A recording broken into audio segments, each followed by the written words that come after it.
L'initiative est belle. Je pense que de par le palmarès de l'équipe et aussi la qualité des joueuses, elle mérite aussi de pouvoir jouer dans des stades tels que le Groupama. On en sort grandi. Nous, on perd, mais c'est une donnée d'un événement, d'un spectacle.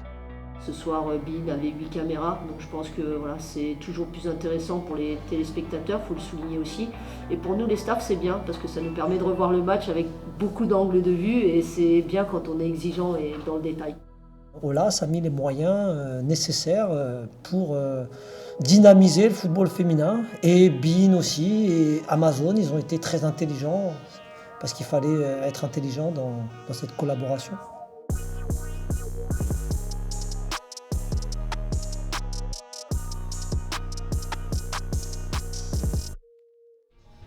De l'équipe de France, j'allais dire du sélectionneur, mon bleu connaît pas le sélectionneur des bleus.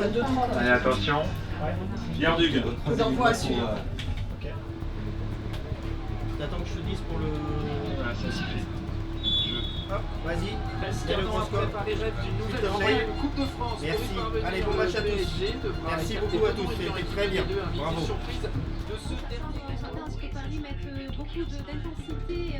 Toute la réalisation fonctionne de la même manière, quasiment, c'est-à-dire qu'on raconte une histoire avec un positionnement qui est donné par le plan large.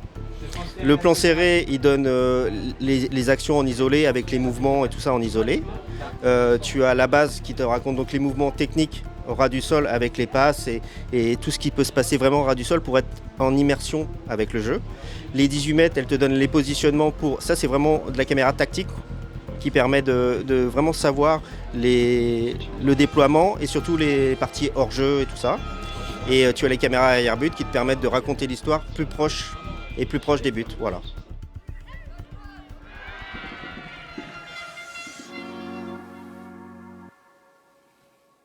Les tribunes ne sont pas faites forcément pour accueillir les caméras, donc on était obligé d'installer des échafaudages en fait, sur lesquels on met les caméras et en fait on travaille à l'opposé. Les gradins et les tribunes, elles sont à l'opposé des caméras. D'habitude les caméras sont dans la tribune. Alors quand j'arrive, déjà je demande au chargé de prod comment ça va se passer avant le match, pour savoir quels sont les éléments que je dois préparer. Quand j'ai fini d'avoir ces informations, je commence à préparer mes équipes. Donc PSG, c'était beaucoup plus facile, donc j'avais les infos déjà. Par contre, Tournoi Evian, je n'avais pas du tout de base, donc j'ai dû aller sur leur site à eux pour tout préparer à la main. Et les journalistes me donnent leur schéma tactique que je dois préparer. Ils valident le schéma tactique. Et ensuite, quand l'émission commence, c'est le réalisateur qui me dit d'afficher, j'affiche et voilà. Mais attention, c'est vrai que sur le papier, la rencontre paraît très déséquilibrée au vu de l'effectif parisien, du groupe parisien. Je dirais que j'étais un peu moins chargé, parce qu'en général, chez les garçons, il y a, par exemple, on met la météo, on met les stats, les confrontations, les choses comme ça, alors que là, il n'y en avait pas.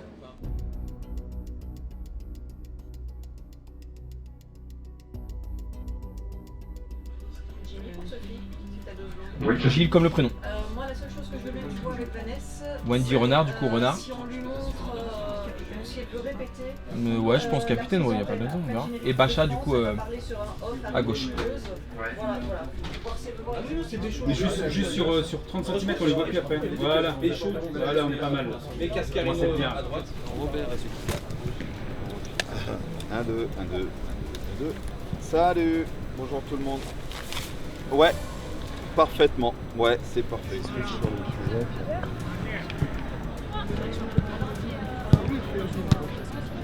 À la maison, les deux coachs sont prêts à nous rejoindre. C'est le fond bleu ciel, c'est celui-là. Non, on aura Ada pour info, c'est bon, mais ça va sur mi-temps ou avant match. Ah, avant match, non. Est-ce que ça te va comme ça? Ouais, très bien. Non, Ada, Ada, c'est à confirmer. Bonjour Ada. Bonjour. Comment ça va? Super. Première demi-finale féminine version 2022-2023. Elodie, toutes les équipes. Montpellier à suivre. Regarde Elodie. Donc on a un dispositif de 8 cam avec un plateau avant-match privatif pour Bein avec des invités, avec 3 caméras sur le plateau et 7 caméras sur le dispositif match. Comme c'est les féminines, c'est toujours un petit peu plus léger. Là on est sur une configuration en plus où il y a les hommes qui jouent ce soir en match, donc on n'a pas pu avoir tout le terrain comme on met une configuration normale. Sur des Coupes de France, on met souvent beaucoup plus de caméras, notamment des caméras lourdes bord terrain, qui permettent d'avoir des axes plus sol et plus ISO. Je serais pas surpris de voir la du côté de l'Angleterre. Ouais, ça fait mal. Une joueuse au sol blessée. Elle est tombée toute seule. Hein. Elle revient. Bien Loïc. Il y a peut-être la balle pour les bâtons pour le Garec. Le Garec, deuxième poteau, c'est bien. Boum. Contrôlé assez moyen et la reprise. Plus il y a de caméras, plus le dispositif est riche. Donc c'est vrai que sur des D1 féminines qu'on fait aussi régulièrement en bicam ou en 4cam, c'est souvent une caméra principale, une caméra plus serrée et 2 portables sol pour pouvoir faire des interviews mi-temps. Là c'est un dispositif un peu plus enrichi parce que c'est demi-finale et parce que Bein a mis quand même un petit peu de moyens pour valoriser le foot féminin, notamment sur la demi-finale Coupe de France. Non, comme ça on aura le temps, tu vois, de faire un petit peu tous les deux et de voir si on fait but par but. Après t'as les occasions de Lyon, les occasions de Fleury. Elle va lancer la pub, donc j'ai besoin de la cam. C'est un global. Là, c'est des personnels qui viennent du foot quasi en permanence, donc qui connaissent très bien le jeu. Donc c'est relativement facile de leur expliquer ce que je veux. Après, dans le live, il peut tout se passer. Donc les cadreurs qui sont là, qui sont des gens expérimentés, ils savent à peu près s'il se passe quelque chose, où aller et quoi faire. Je ne suis pas obligé de tout le temps leur dire tiens, j'ai besoin de ça, j'ai besoin de ça. Donc il y a un roulement qui se fait, une expérience qui se fait avec les cadreurs, entre la réalisation et les cadreurs. Le 20 mai prochain, qui va être passionnant, qui sera très certainement décisif. Attention à cette mauvaise passe et les Lyonnaises à l'attaque, la première opportunité pour l'OL avec cette frappe. Pied trop ouvert. Regardez, 9-2. tentative lyonnaise. Alors un opérateur SM en fait il s'occupe, sa principale fonction c'est de faire des ralentis pendant un match de foot. Et donc on a des machines où l'action vient de se passer, en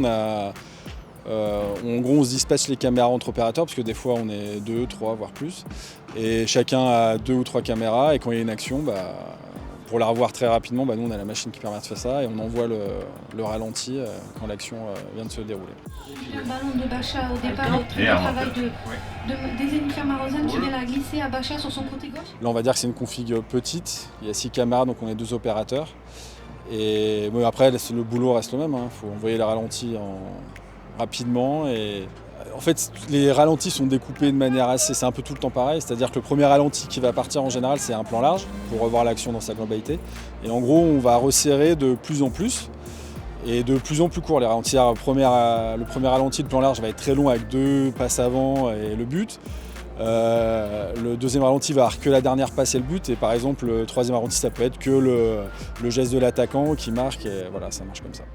1, 3, 2, 1, top à toi.